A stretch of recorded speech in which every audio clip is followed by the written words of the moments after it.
Welcome to Season 4 of Might in Motion, the podcast that champions motivation, momentum, mindfulness, and might.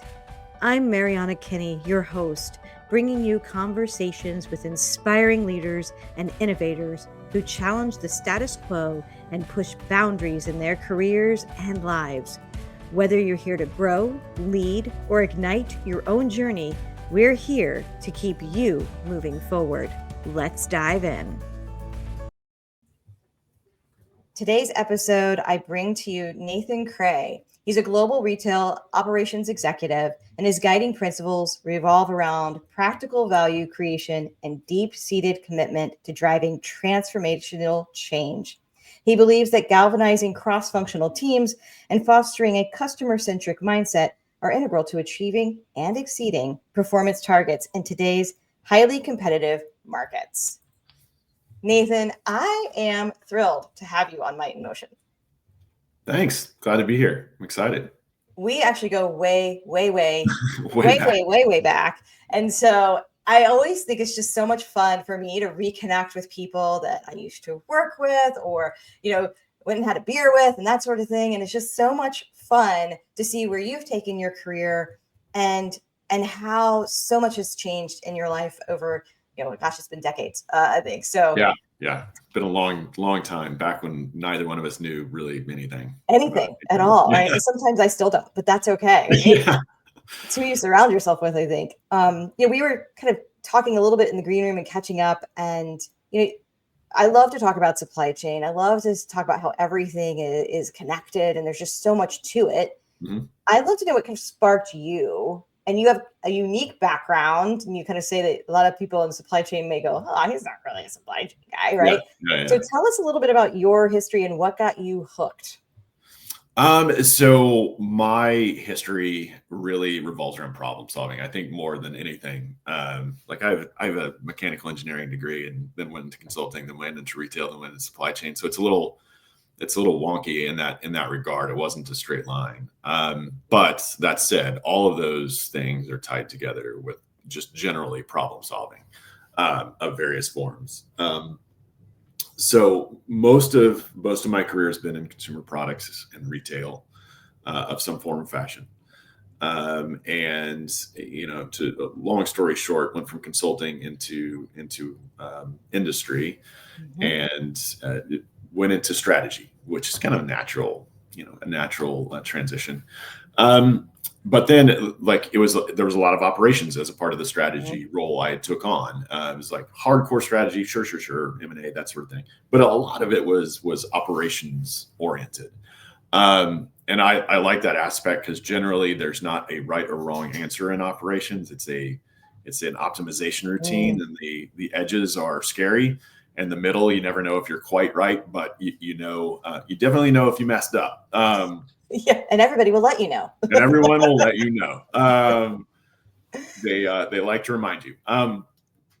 So moved into more of an operational role. It worked in sourcing, which is an element of the supply chain, a very specific element. That transitioned into kind of a blend of sourcing plus distribution planning, supply and demand planning, which then evolved into running of the full supply chain for the company I was at, across multiple DCs, international inbound, international outbounds, mm-hmm. So the whole ship and shebang, all distribution channels, everything. But at its core, it's here's a network, and the improvement of that is solving problems. And so that's why I like transformation. That's why I like cross-functional teams. And I mentioned that. Thank you for the introductions. Very nice. It is getting those things together, getting those pieces put together to solve problems is really, really what interests me and what I tend to be good at. There was one joke at a company I was at. It's if a department there's a problem, Nathan goes and fixes it. But that was my entree into supply chain. I've kind of been in and around it since. Yeah, I think that the problem solving piece is something that's always kept me excited as well, because every day you come to the table and you think you know what might happen, but then something happens, right? it never works the way you thought it was going to work, right? Like we were talking earlier, it's a cold day here, both where we live, but here I am, south of me, there's snow, which never happens, right? So now all of a sudden, anybody going up and down 75, it has a problem, right? And that's going to impact me, but eventually it might impact you. And I too had a very interesting career path where I had store operations experience and domestic transportation, and distribution, international, all that stuff, just like you. It's all connected, right? Oh, and sure. So it's not just, when you think about supply chain, it's not just a truck or it's not just an ocean vessel. All those different pieces come together to allow you to solve those problems. As you started connecting the dots, how do you look at guiding people maybe in their careers and being open to taking some of those risks and doing something that might seem different, but will actually help them connect the dots in supply chain? I think it's just a healthy curiosity, right? Like ultimately that's what drives that. And you have to, splice that curiosity with some energy. You have to inject some energy into it because doing something new is hard. Yeah. And we were talking about our kids beforehand, like in trying to introduce, I feel old saying this, but the next generation into doing things that are hard, that aren't TikTok fast, is something that you got to instill to a certain extent. Yeah. But I think more than anything, just let your curiosity drive you, and don't let something that is difficult at first set you back or put you off. Mm-hmm. And the earlier in your career you can start to do that, the better off you'll be. I mean, like you and I were talking about how we go way back, right? Like it's harder to do that at this age because we kind of get pushed in a direction in our career or in our roles that are senior, and the idea that you can go off and play into something new is harder to do. It's not possible, of course. We're all trying to do that on some level with like AI right now, but fostering that curiosity and like if something interests you, put the energy in to explore it and volunteer for those opportunities because they're way more interesting. Yeah, they're usually harder, but they're far more satisfying. Like what I've told people, throughout my career is that the things you remember in your life that you're proud of are never the easy things. Yep, they never are. You forget those. Yeah. Precisely because they were easy. Yeah, I love that. I mean, it's having been in kind of large corporate spaces, Fortune 50, that sort of thing, there's opportunities to actually change your career within really large organizations. Yeah. But then last year I took a really big risk and said, okay, I'm leaving and I'm going to a tech startup. And so it doesn't matter where you are in your career or your age or whatever, like just go do it. If you're feeling a passion, you're feeling compelled, you have the opportunity to learn and be uncomfortable. It's when that growth really happens, is when you're uncomfortable. Yeah. It's like when we were growing up, like it's the leg pains, it's the growing pains, but then you never know like how tall you're going to be unless you try. Right. Yeah, so, exactly. The other thing that we were chatting about earlier is when we think about growing pains, there's a growing pain of going from individual contributor to a manager. Yeah. And we tend to promote people that were really great individual contributors, and then now we don't really give them the guidance on how to be a better manager. You kind of jokingly said, "Well, do you really want to be a manager?" No, right? Absolutely. I've said those words so many times. Like, I want to be a manager. And then I said, do you really? And like, not to dissuade them, more to make them think more about. There's more to being a manager than making more money and getting a title. Mm-hmm. Like, and it is entirely related to people, right? It's all about people. The idea, like, okay, you can delegate now. Well, that sounds exciting. Like, okay, sort of. Like, you're not in control fully anymore. You have to trust somebody to be in control, and you need to step away from it. That's a hard thing to do. I battle that every day on just about every front. Still. Yeah. The other is managing people and emotions, and motivations and understanding what makes your team tick and managing I feel like playing the adult in the room, not to oversimplify, but between teams, sometimes like your team versus another team, you're like adjudicating when you like, and a lot of that stuff's not fun on the surface. It's work. Being a manager has amazing payoff. If you like working with people, it's huge payoff. Like it's more, again, more interesting. There's more, if you're curious, like people are fascinating beings. And so there's a lot of curiosity there that will keep you interested. If you like that sort of thing, but it's not easy. And it is way oversimplified, especially your first manager role. It's like, oh, you're doing this, now you're going to manage a team. Good luck. Thank you. Is how most, I think, corporate America treats that. And it's not till like, I feel like years later, you're like, oh, we should train you on how to manage a team. And you're like, I've been doing that. And then somebody tells you should do this. And you're like, holy crap. Like I never knew that.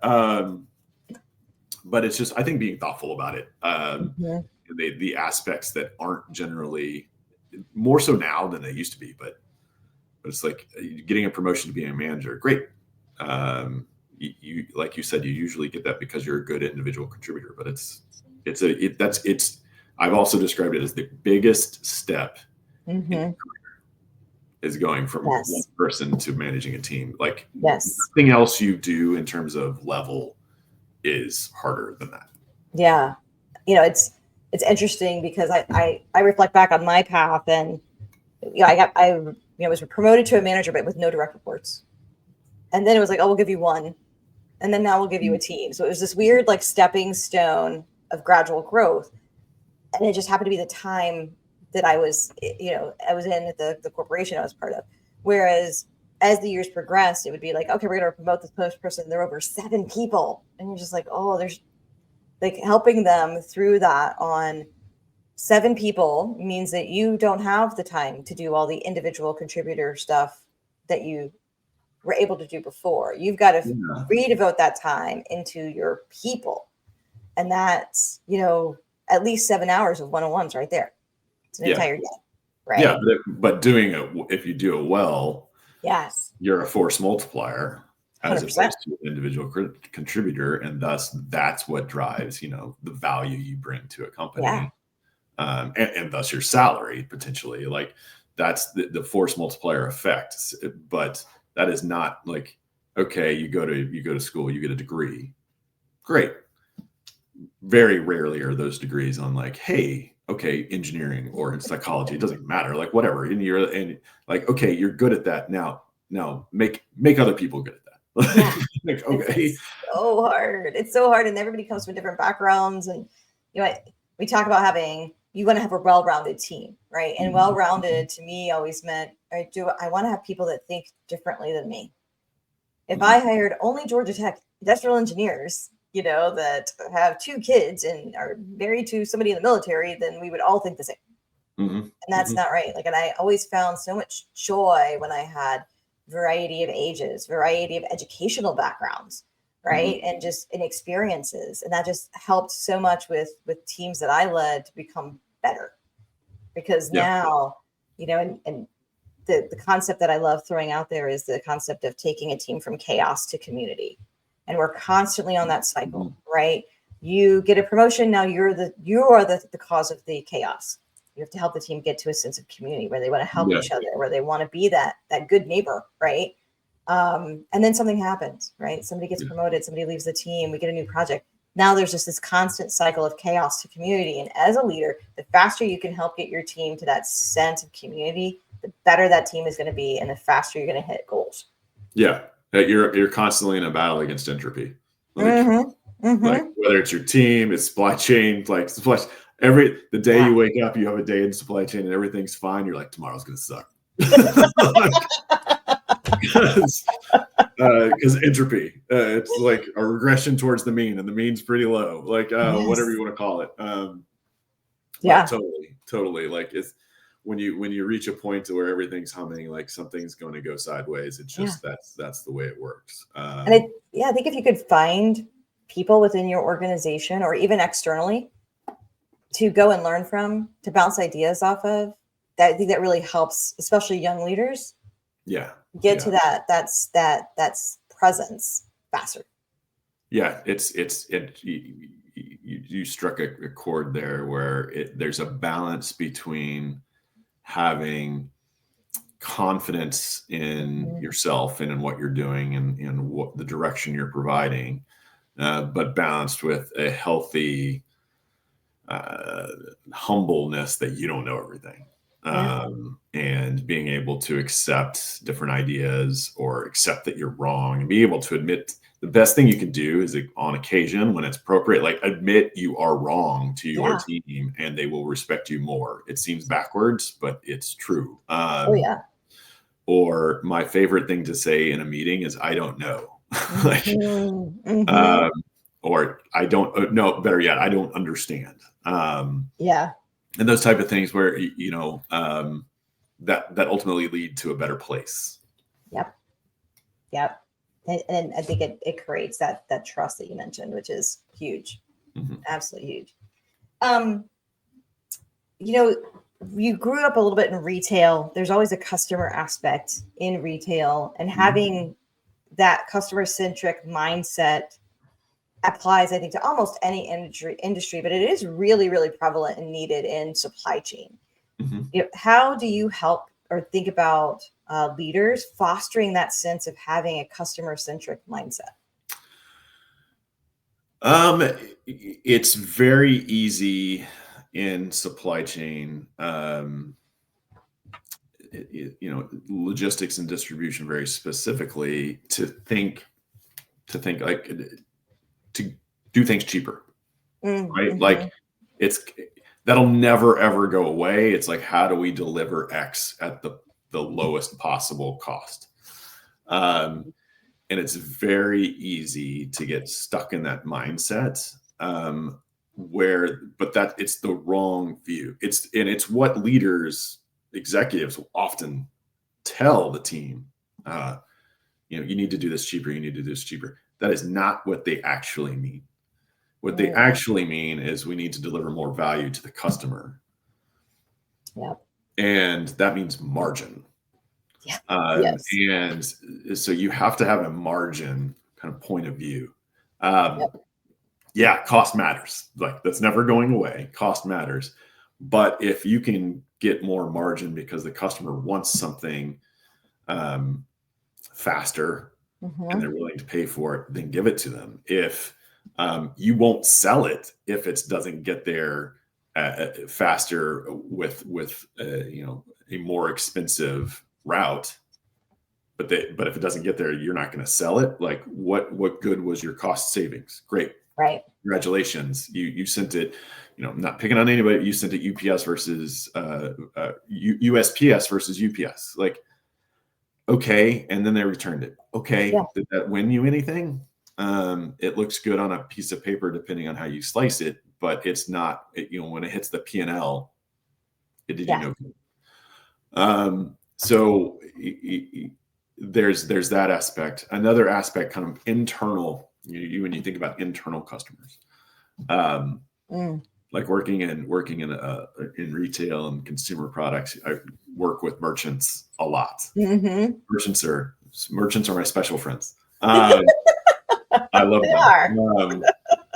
But I find myself, I've in many of my roles, I've found myself interpreting merchant speak to the supply chain team, because I've been in so many conversations where somebody in my team would, somebody in my team would be answering a question.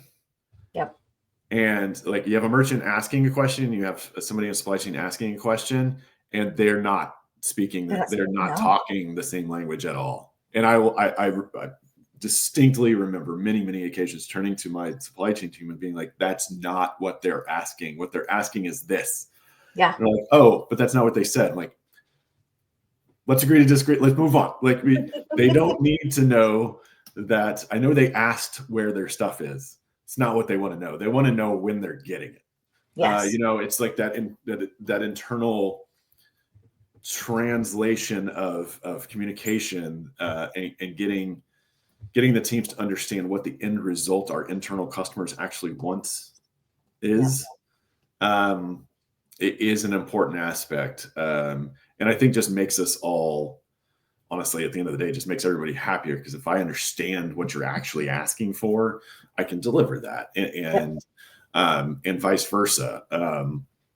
But that's a fun part of my roles is saying, I know they're asking that. It's not what they want to know. Yeah. And how do we bridge that gap? Because like sometimes the emails going back and forth are just ultimately hilarious because it's just we're not getting. Yeah, I mean, and I think having the background and multiple experiences in different parts of a business allow you to be in a seat where you can translate. So similarly to you, I mean, I had roles where I was over an import team, like from a supply chain standpoint, and had to translate between merchants, distribution centers, the carrier, right? Like why does this merchant want to air freight, I don't know, Christmas tree holders to Hawaii? Okay, well, let's understand why. Let's understand like what that impact is and why there's a limited sailing season and right? And being able to, it seems so simple, but it's not, because if all you did was grow up in ocean freight or all you grow up in domestic transportation, right. Why would I do that? It's going to be cheaper for me to put it on rail and have it take an extra 5 days, and my P&L. Well, no, air freight's the best part. Like the best example of this conversation. It's like there's good air freight and there's bad air freight. And there's bad air freight because somebody made a bad decision and requested it, and there's bad air freight because somebody in the supply chain was slow. There's good air freight, and that's the good air freight is rarely what is discussed. Like, why did you spend so much? Well, it goes back to margin. Like, was the margin worth it or not? Like, right. And sometimes there are industries where it's like, I'm okay to take a margin hit because of it's going to do X, Y, Z. Sure. And so being able to have those conversations is so critical. I think within organizations, but even across different business platforms. So being able to say, hey, merchant, does this vendor have other origins? Well, can we ship from a different origin because it's going to save X, Y, Z, which in turn helps you because it shortens your lead time, which means we can get to the shelf faster, which means you get to hold less inventory. Yeah. But if you don't have those conversations, it's hard to know it. So I love that. Or do you need the whole order? Can we send half the order? Can we split it? And just what I'm a big fan in all of these conversations. I'm a big fan of context. I really like it when people provide the context to me, and I in turn try to provide the context to others when we have decisions to make. And because if you know why you're doing something and if you actually believe in it, you're just going to do a better job. That's right. So if you're air shipping a whole bunch of stuff and the merchant just you take the time to say like, hey, this is a loss leader that's going to drive people in the stores because it's a trendy product and it's going to be gone. Like, and we're first to market. Like, all right, when, where, how? Like, let's do it. But if you're like, shut up, do it. Like, okay, I'm the one that's going to have to answer the air freight bill in like next month. So could you give me a little bit more? It works both ways. That's 100% correct. So I want to kind of switch gears a little bit. And we were talking about in the green room a little bit about how people get really excited about the new trends in industry, right? And they get excited about like, oh, there's this new software, or there's this new AI technology, or there's new vision technology, or whatever. How do you think about maybe rationalizing decisions so that people don't get caught up in the emotion of a decision? Yeah. I'm here in Connecticut. NRF was last week, which is essentially a software show, and in a lot of ways. And I'm a huge fan of technology, and I love technology that makes my life easier. And there's a lot of that happening. It's that like with AI, not everything that people say is AI is AI. Let's be just side little hot button. But that said, what I've seen over and over as a consultant and in my career in industry is there's a hype that comes with new technology. There's a hype that comes with software. in software sales, and that's their job. Not taking it away from there, but what companies need to do a better job of, and I've seen fail multiple times in my career, is you have to understand your infrastructure. You have to understand what's required in order to make that software hum. Like no software, no technology exists without inputs. Mm-hmm. And it's only going to be as good as those inputs are. And there's a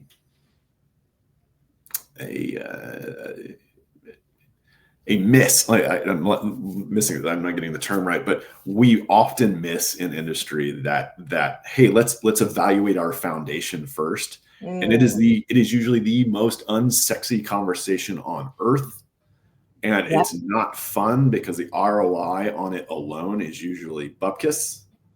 Someone saying, hey, we need to improve our master data management gets zero people excited. Except for like that one guy in the corner. You're like no one gets excited about that, but it is probably the most important thing to anything that's any new technology that's getting implemented in our industries right now, is that base data. It's the data.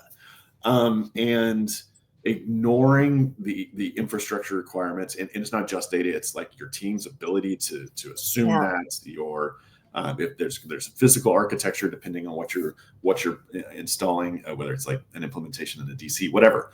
But if you don't have that foundation, you will fail.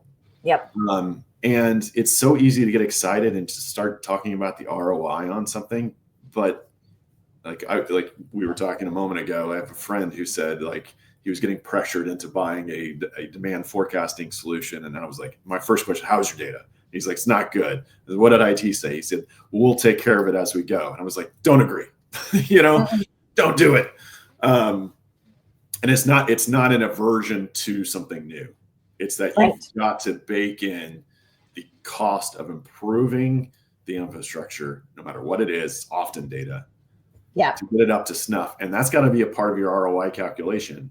Otherwise, you're kidding yourself, and someone's going to be sitting on the hot seat in a year, in 6 months, a year, 2 years, trying to explain why you didn't think about that.